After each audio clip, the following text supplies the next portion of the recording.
everybody, and a very warm welcome to you, Dr. Raj Yavatkar, to the ASEI National Convention. You don't need much introduction in the Valley. However, I would love to say a few words about your accomplishments and where you are today. So presently, you are the CTO at Juniper Networks, where I have the distinct pleasure and honor of working with you. And you're leading the technology transformation initiatives, the 5G Edge that we just saw in the video.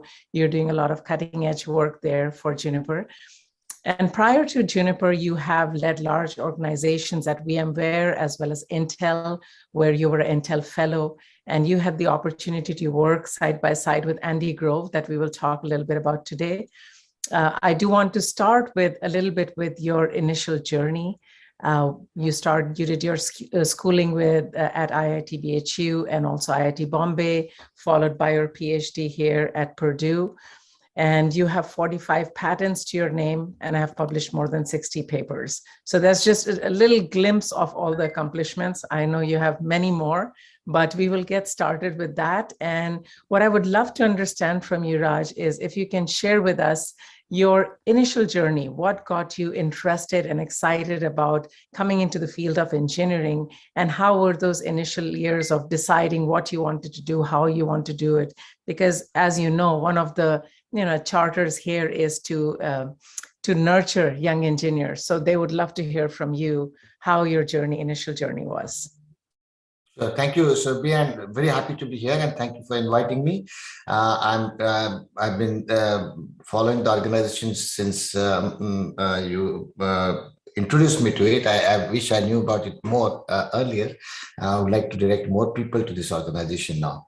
So I think my journey started engineering, and my parents wanted me to go to medicine. And I remember still that I was really fascinated by radios when I was a little bit. And my father sent me to a radio repair shop saying that you're going to, if you do electronics, this is what you'll do, repair radios. But I really liked that experience. And the shopkeeper let me play with different radios and stuff like that. That's how I got interested and wanted to go to electronics. So I actually ended up going to IIT to do electronics engineering and then switched over to computer science. So I think the journey has been basically always interested in learning, finding things which you cannot do, how to overcome that challenge and do. That's how I progressed. I think my best experience was in Purdue when I did my PhD in computer science. I really learned a lot and decided to go into academia. And I was in academia before I switched to industry.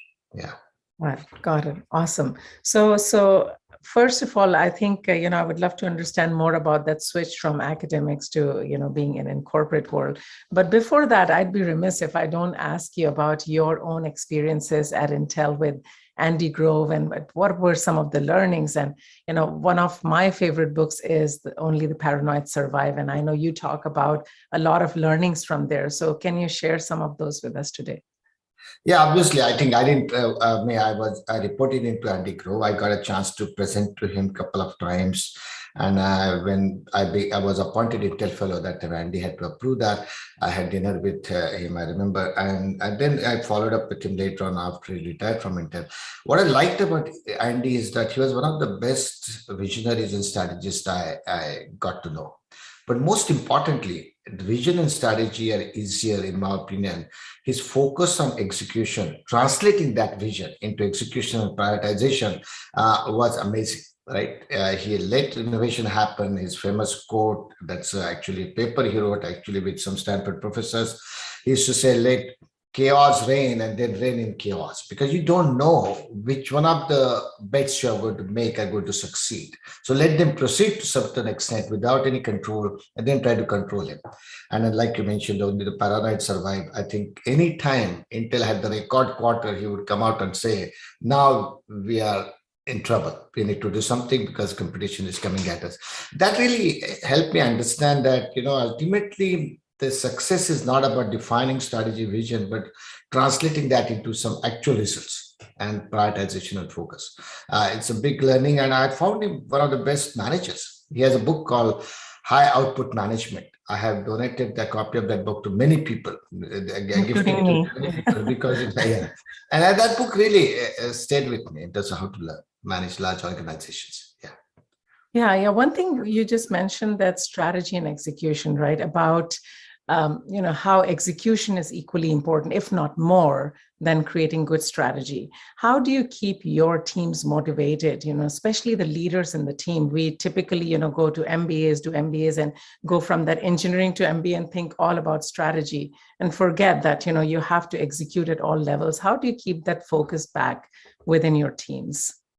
Yeah, so I learned it the hard way. I must tell you, I was doing a project in Intel. I remember I defined this nice vision and everything was going to happen. And I didn't keep my eyes on the ball and ended up having to cancel the project about 14 months later. And that stayed with me. That that you have to always. So what I do with my leaders, I do not micromanage, but I always try to make sure. And this whole objectives key results method that Andy implemented at Intel came from John Doe. Google implements it now. Juniper implements it. I think that really focuses you to know. It's important to have objectives, but also measurable key results that you can continue to use to measure progress or lack of progress and take corrective action. I think that's what stayed with me, and I continue to use it. I remember when I went to Google, I was pleasantly surprised that Google, both the founders, got it from Andy, this whole OKR method. And I think that really allows you to give people freedom, but also hold them accountable by having measurable results. Yeah, absolutely. I could not agree more that creating like measurable key results is so important, and keep the focus on that. Great. Now you have made certain changes in your career, like you went from academics to being in corporate, and then from being an individual contributor engineering to more of a leadership. Tell us about those kind of transitions, because I think engineers coming up in their career, they would be very interested in understanding how do they make those transitions and what are the challenges that they should be aware of there. Yeah, no, I think that's a very good question. And I tell you my own experience, but also what advice I offer to people based on whatever limited things I have done. So one of the things I think is that anytime there's transition plan, point come, fork in the road, it's hard to make those decisions unless you suspend disbelief. Right, you have to do the pros and cons, but there's never a direct answer. One of the examples I give is that when I went from academic to industry, I actually took a leave of absence. I was a tenured faculty, so I could take. But in my mind, when I was doing the transition, there were lots of unknowns. But I decided to take that as a risk. Right, jump into something with knowing fully that you may not succeed, but it's not the end of the world. Especially in the United States, I believe there are always opportunities for you to correct. It's not like some traditional government job in India that you get stuck in one position and it's hard to get out of it. So I think I always give advice to people. So typical engineers have two forks in the road they all experience. One is individual contributor to becoming a manager. And secondly, should I stay in engineering or get into business side? Both those forks, I'll tell people to take stock of the situation, what your strengths are. Because when you go from individual to manager, you have to be people-oriented, right? You're going to work through other people. You're going to influence more. And that change not everybody can make. Some individual contributors are great individual contributors for a reason. So for making a change from individual contributor to manager has to be very carefully selected thing. Do you like to work with people? Is it okay to share credit with others? Let others get the limelight sometimes. You have to stay in the background because they are doing the work. Those sort of things are hard for people. And even I found them hard initially. And the second part is that people ask me, should I move away from engineering? Right? People move from engineering to product management, for example. And that's a bigger change, right? I advise people go into part-time MBA, maybe get sense of the business world, or start volunteering with your product managers to help them, right? Because engineering product management tension is always there in every company. It's a healthy tension, provided you manage it in a healthy manner. But if an engineering leader says to product manager, I'll work with you, help you, how do you do analysis, how do you do market requirements, product requirements, that gives you a flavor for what will it be like to be in product management. And then you can make the transition. So those are the two folks people always ask me questions about, and I try to give them input on what they could do differently. Yeah, I think that's absolutely correct. Those are the two forks that we see most of the people, make those transitions. And I would love to invite our attendees to put their questions if they have specific questions around those kind of conversations that you can put in the Q&A, and then we can take those questions at the end. But I want to dive a little deeper into something that you said, that from going from individual contributor to becoming a leader, you have talked about managing your stakeholders. Can you share a little bit about that? And you also mentioned to me that you learned it the hard way. Do you want to share an anecdote there? Yeah, so I was an individual contributor, technical leader for a long time, right? Principal engineer, senior principal engineer, fellow, and all. And one of the things I learned by making mistakes, that to some extent, when you're an individual contributor, you're doing well, you know how to drive technology, you write code, lots of code, you work. You become arrogant to some extent, in my opinion. At least I was, in my opinion, because you think you know everything, and you dismiss your people who are in other functions, such as finance or marketing, go-to-market, products, and so on. And that does not help, because ultimately your idea to come to fruition, you need other stakeholders. So one of the things I learned that when you start exploring new idea and new things, you have to start educating and sort of getting this idea in front of other people. Why? Because then they feel that they're part of that idea. They start contributing to that. And when the decision comes, they're there to help you, not knock it down. So I did a project on a completely new kind of a fabric for HPC, high performance computing, which will allow you to disaggregate memory from computer. And the project got nowhere, got killed, because I forgot to take care of the most important thing, that the business leaders did not buy into that, and they recommended that it should be killed. And I think since then, whenever I teach a class on leadership management, I say stakeholder management is the most important skill. And engineers are dismissive of that. Oh, that's politics, playing politics. No, it's not. It seems like politics because you are going and talking to people who are not in your area, socializing your idea, getting buy-in and all. But it's about building really the consensus or sort of support around your idea, so that there are no surprises. Yeah, absolutely. I really appreciate how you're calling out some of the learnings in your life, how they have been based on things that did not necessarily go well. And then I think that's such an important aspect of your leadership, to be able to learn from things that did not go well rather than just building on the accolades. So I really appreciate that. No, I was also communicating that. When I was in Google Cloud, I'll give you a quick example. Right? Google has probably one of the smartest engineers I've found to work with. But they're also not very good at knowing some of the skills. So I used to tell my engineers, and I really got to know them and got to get respect. There's stakeholder management, and they'll be very dismissive, But if you are going to have business, if you're not in Google Search or Google Ads, where the business just grows, if you're in Google Cloud, you have to do that. You have to deal with customers. You have to deal with this. I think people, when you tell them with your examples of what you learned by making mistake, it starts resonating with them. Yeah. True, very true, very true. It becomes more real when you're sharing, when it has not worked well. Great. One thing I have seen, Raj, that you have built large organizations, right? And you have to maintain a quality as you grow your teams. And everywhere you have gone, you have grown teams, from small to really large teams. So you have to maintain the quality of people you bring in, as well as, keep them in that innovative mindset.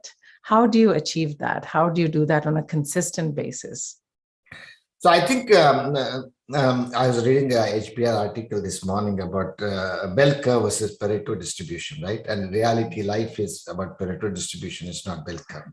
So you always have to focus on that tail. So the innovative people, to encourage them, you have to use a different strategy, because one outstanding leader can bring the whole mass with them and motivate them, energize them. That's what I found. So in any organization, having some key people who are really outstanding, but they're people-oriented is very important. They cannot be prima donnas who don't listen to you. So everywhere where I try to focus on those people, encourage them, hire them. They have outsized influence. And the other thing I try to do with my organization, I call it a back-off principle. You always need to communicate with your team that you're going to have their back, no matter what. The buck stops with you as a leader. No matter if they make mistakes, you're not going to throw them under the bus. The other job is that they get frustrated with processes in any large organization. HR, finance. You have to be responsible for removing those obstacles so that they don't get stuck with them. Third is you have to focus on people's career growth. Career development for me is a passion because, a lot of the engineers, especially Indian engineers, I work with lots of Indian, they're not good at managing their own career because they're afraid, culturally, they're afraid to ask their manager, when do I get promoted, right? So, they indirectly try to communicate with. So I think focusing on people's career growth proactively, create a career development plan for them, tell them what it takes to grow their career, also increases the people's traction and approach. And finally, I think you have to focus on making sure people focus on collaboration. As I said, prima donnas do not work. You have to encourage collaboration and reward it constantly by saying that. Because, one of the things engineers struggle with sharing credit, especially individual content. They don't like to share it. Well, it's my idea. So I always give an example to people. When you file a patent, for patent to be held in court of law, you have to make sure anybody who has any contribution to that is listed on the patent. I see. And why is that? And that's sort of an example I always use people to say, share credit. Ultimately, the success has many fathers or mothers. Does not hurt if you give credit, because if your idea gets successful and you get the results. Yeah, I think all of those are such amazing, nuggets of wisdom, especially because we are a, community of Indian engineers, and those are the challenges that we face. So it's great that you're calling it out. One of the things I would call them nuggets of wisdom, because wisdom, except for the lack of hair, I don't think I have anything to offer. I just want to make sure. But these are some examples of what works, what does not. Yeah. I'll take a couple of questions from the audience as we proceed, and then I'll come back to my questions. So one of the questions from Pritain Modi is, how do you transition from a very technical career to a leader and balance both? I think that's a great question, right? Because something we struggle with as engineers, this is our core, the technology and the understanding and being hands-on. And as you're transitioning to be a leader, to be a manager, you have to find that balance, right? Balance between both, as being passionate about technology, but not easy to leave it behind. So what are your recommendations or suggestions to people there? So one thing, looking back at my career, I think that every 3-4 years, I had to invest time to learn something new, because the technology is continuously transitioning. So I think you have to find time, and that's not a great example, but I think I use my evenings, sometimes Friday afternoons and weekends also to really try to make sure that, I'm never going to be as much as an expert that I used to be in a particular area like now. But I have to be able to communicate with people with some confidence and ask questions. Even those questions may not be the best questions, but to explore and really make people aware that, we are not going to accept anything. So just because it's given, so black and white. So I invest time in reading. I invest time in Coursera is great, by the way. When I was at VMware, I remember AI ML was becoming a big thing. In 2014-15, I took Andrew Ng's classes. And then I went and registered for University of Washington certification program and did all the, Jupyter notebooks and exercises, everything I had to do. That helped, because, am I an AI expert? No, I'm not going to be, but I know enough to be dangerous, but also ask questions, right? So as a leader, you have to do that. You have to invest time. You cannot move away from technology, because you work with technologists, engineers, and you have to invest in that. That's what I do. So I read a lot of articles, academic papers, because, they always tell you where the field is going and so on. And you keep up with technology like that. You have to do that. No, I completely agree with you that we have to stay current and continue that learning. We cannot become stagnant and stationary. And one of the things I really heard somebody talk about, and I enjoyed hearing that, was that as you become from a technologist to a leader, you may not be solving the problems, but you have to learn to ask the right questions. Exactly what you said, right? Ask good questions. That's what you can bring to the table to ensure that people are thinking through a lot of different aspects of the issue and problem. Yeah.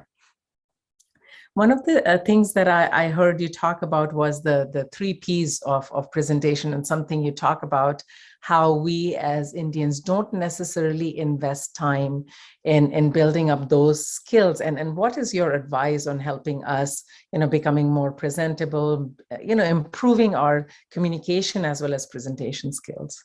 Yeah, I think that's important. I have tried to educate many Asian and Indian engineers suffer from lack of good presentation skills. And my own personal example, when I was a graduate student under Doug Comer, who was one of the phenomenal internet professors and a writer, he told me he used to get very irritated when I used to use pronouns. And Indian languages, I think, encourage us to use pronouns a lot. And he used to get very upset with me. I learned from that.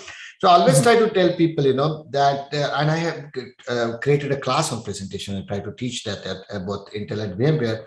I focus on 3 P's of presentation skills that you need to master. I call them pace, pause, and pitch. You have to pace yourself. Many Indians like to speak fast. Even I get excited today, and my boss will stop me and say, I've started speaking too fast. And then with my accent, it's harder to follow, right? So you have to be very conscious of that. So you have to pace yourself in a way that you look at the audience and try to see the reactions, they're following you or not, and so on, right? Pausing in between is very important to solicit questions, take questions, because when I was a professor, I learned that a lot, right? I used to make sure that you have to teach the last 2 rows of the class, and you have to solicit questions from the last 2 rows of the class, because if guys sitting in the front, they always are following you and they'll ask some good questions. But if the last 2 rows are lost, you lost the class. Right? So pausing and giving others to absorb and asking you questions is important. That creates interaction also. And finally, pitch. A lot of the people are monotonic speakers. They just put you to sleep, including you remember your professors in some classes, just put you to sleep because they went on the board and droned on and on. So having energy come through your speech by ups and downs also gets the audience with you. They get energized. I think the last part is pitch. That's important. And I even my team, I stop somebody in the presentation and politely try to tell them to pause and pace and also not be monotonic. Very true, very true. Good suggestions there, and hopefully some of us, our budding engineers will take that to heart. There's a question from the audience. Anand Masila Mani is asking, Only the Paranoid Survive is one of my all-time favorite books. I think many of us can say that. And it talks about inflection points, right? And so he's asking about if you see any major inflection points that are coming up. Do you foresee any of those in any specific industry vertical, especially in healthcare, like AI replacing doctors? I'm intrigued, or maybe just a little bit paranoid. Yeah, I think it's hard to identify the strategic inflection points, but Andy Grove was extremely good at it, right? I mean, he saw it and he worked with Clayton Christensen. Clayton Christensen wrote this book, Innovator's Dilemma, which talks about, and Professor Bergelman at Stanford and Andy used to teach a class in strategic thinking and strategy in action is the book.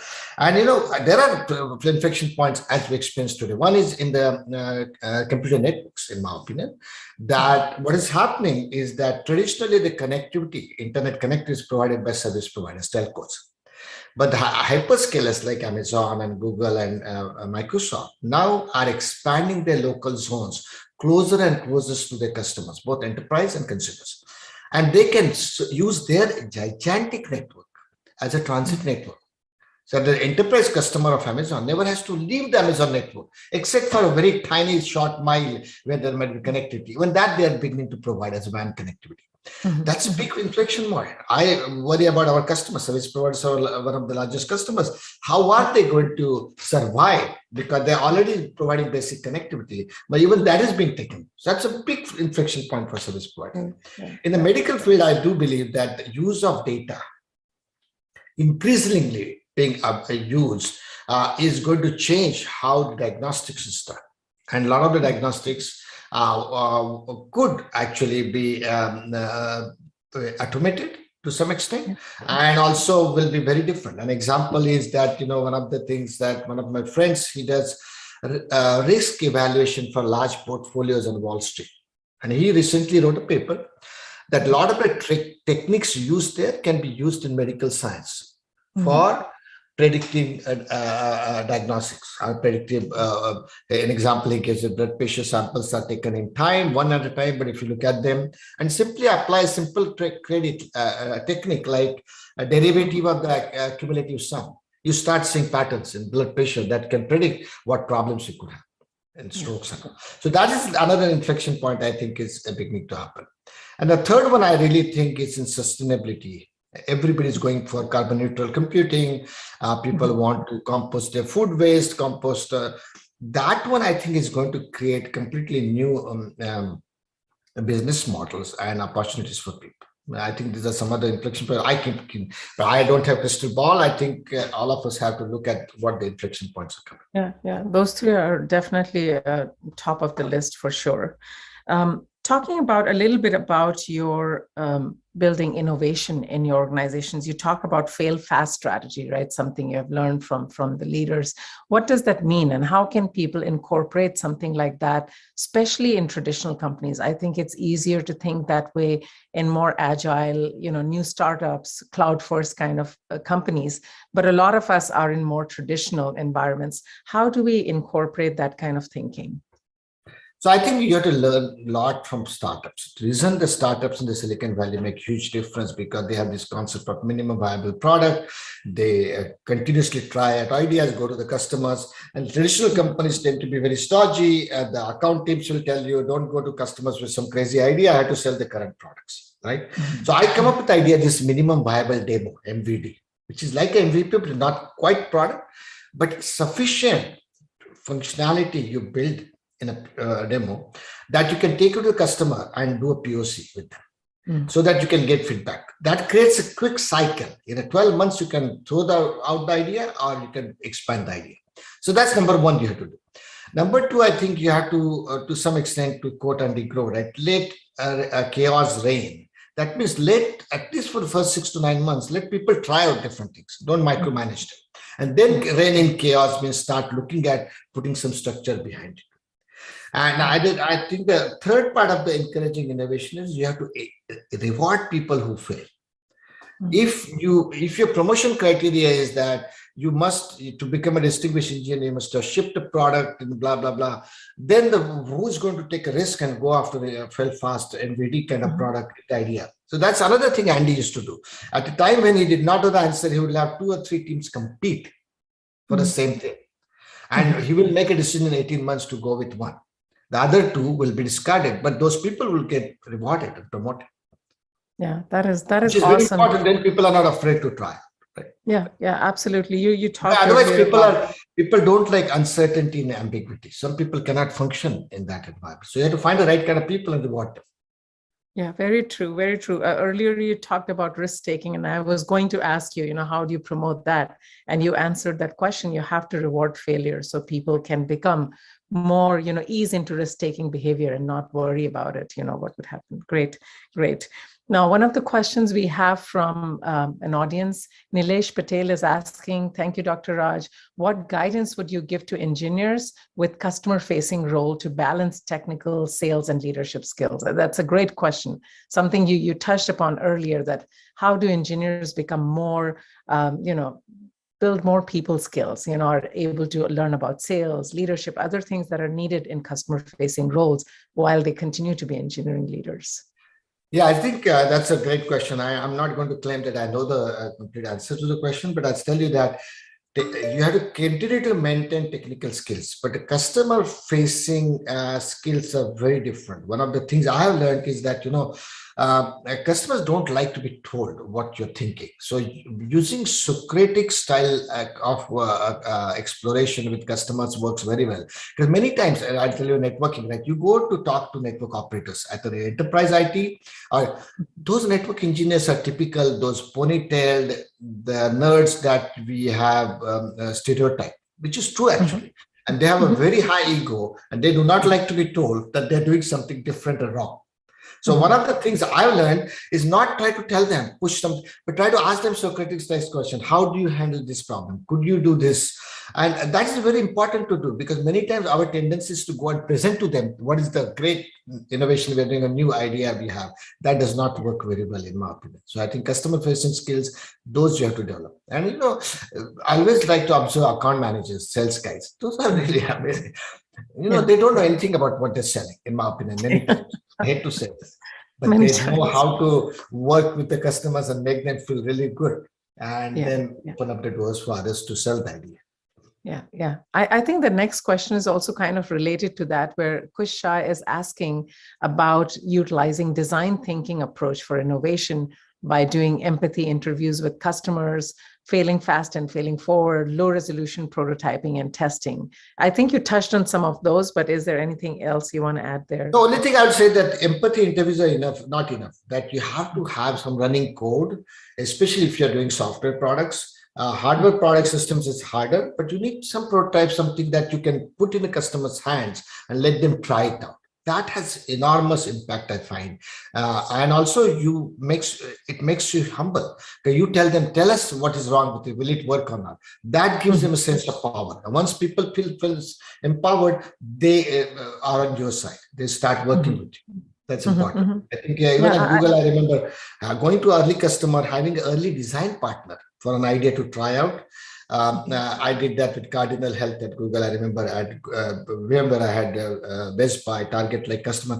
Then they feel that they're part of the solution and they start giving you ideas. Yeah, very true. That's a great, I think, great segment to like, you not only are building relationship with stakeholders, but customers in a similar way. We're giving them, empowering them to give you feedback on a regular basis. That's great. One of the things I wanted to talk to you about, I saw this acronym and I wanted to see if you want to share some light. It's a mouthful, BACCOPF. Do you want to share? It's a very nerdy thing I developed over there. B stands for having your back, which I mentioned. A stands for awarding. Periodically, you have to keep on small recognition. It goes a long way in terms of encouraging engineers, I find. So I think Juniper, we do recognition points. That's a good example of that. BAC is for collaboration. I told you already, but I want more collaborative people in the team than prima donnas who don't work with you. C, other C is for career development. Back BACC. O is creating opportunities, right? And removing obstacles. All the processes that you have to deal with in any large corporation, leader has to take responsibility to remove those obstacles so that people can focus on their job, not having to fight IT, fight finance, HR, those kind of things, right? P is for don't make false promises. Many people will come to you and ask you, can I get promoted? And don't make promise that you will promote them. Instead, tell them what the path is, what they have to show, and then evaluate it. Because many times manager-employee relationship gets impacted because people end up making false promises to make people. And last is F is for freedom. Give people absolute freedom. Okay. Once you have decided what to do, it's important to give engineers freedom to explore and try out ideas and so on. Right.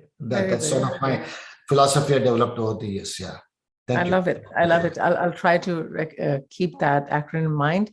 As we are wrapping up, I just wanted to see if you have some last closing words you want to say about something you called out, the career planning or the career growth that our young engineers should think about as they map their own journey of growth and career management. I said, I treat your career. I mean, this is again quoting Andy Grove. He used to say, your career is your startup and you are its CEO. So treat it like a software development project. What do you do for software project? You have a design, development, testing. Similarly, you should for career development, write a career plan. I want to be X in 3 years, 5 years. What does it take? What skill sets I have to demonstrate to be able to show that I'm operating at that level? What are my gaps? Get 360 feedback from other people. People will provide that feedback. Then do a gap analysis and start developing plan towards that. And that's how I have been teaching a class called Career Development 101 for many years. Exactly, that's what I try to teach. Very, very awesome. Thank you so much. I think Piyush has joined us to say some last closing words as well. But thank you so much for your amazing time and wisdom, Raj. It's not about the hair. You definitely have more wisdom than many of us here. And so we are delighted that you spent this morning with us to share some of your knowledge here. Go ahead, Piyush. I do have a question for Raj before he goes. But before that, Raj, I have to thank you for being our supporter and being here on a Sunday morning. Obviously, as you know, many of us are technologists, and I'm friends with growing up in IBM for 14 years. I have friends in the IBM technical community, technical fellows, and some of them have been my mentors as well. But one of those people who became a technical fellow at a very young age of 25 felt that he doesn't need to be a manager. So he never took the management career. So wherever he goes and gives technical talks, and he's the India chief scientist for IBM at some point, he goes and says, you don't need the management track. You can always be an engineer. So I'm asking the same, I'm reversing the question to you, saying there's no CTO school out there. We all are engineers, scientists, or technologists, but we have aspirations to grow. So you gave some very good tips here today. All great. But how does one decide whether one has to remain an engineer or whether one wants to get to the CTO rank? Do we need to go to the management school to get that? Please. Yeah, so 20 years I was an individual contributor engineer, like the technical fellow I mentioned. I can guess who that person is, by the way, because I also know some IBM technical fellow was the biggest thing in the industry for quite some time. Nobody could match that. But I think what I discovered in the process is that when you have an idea, as an individual contributor, you have to pass it on to somebody and they had to make it happen, right? And you have to only guide and stay involved and so on. The reason I switched to leadership is that I wanted to take it all the way to the end and see what it takes. And that's the thing I started doing as a leader. And the CTO's role I really liked when I moved from Google to Juniper, because it allows you to drive the entire organization towards a particular technology. While doing that, you're not completely doing it through Word documents and PowerPoint, right? You are also have a group of engineers who can help convert that into something significant. So that's the trade-off you have to make. But I do respect people who decide to stay technical fellow forever. I was there for 20 years like that, so I completely understand. Yeah, and one final thing: how great is it that a technologist stays close to customer and then brings those ideas back? I think you touched upon that, and I know Surbhi also espouses that. I've always been, for the last 30 plus years, been very close to customers, customer focused. Great to hear your views, and love to have you again on our program sometime. But today our time ends here. So thank you so much, Raj. We will meet in person when the world opens up. But till then, namaste from my side, and on behalf of ASEI, especially since you mentioned you had not known about this organization, we'll be happy to sit down with you, tell you more. And also there is a corporate CERT program that ASEI has. I'll talk to you about it, how we can take this thing to the next level. So again, Surbhi, thank you for bringing Dr. Raj here. It was wonderful to hear this conversation. Thank you. Thank you very much.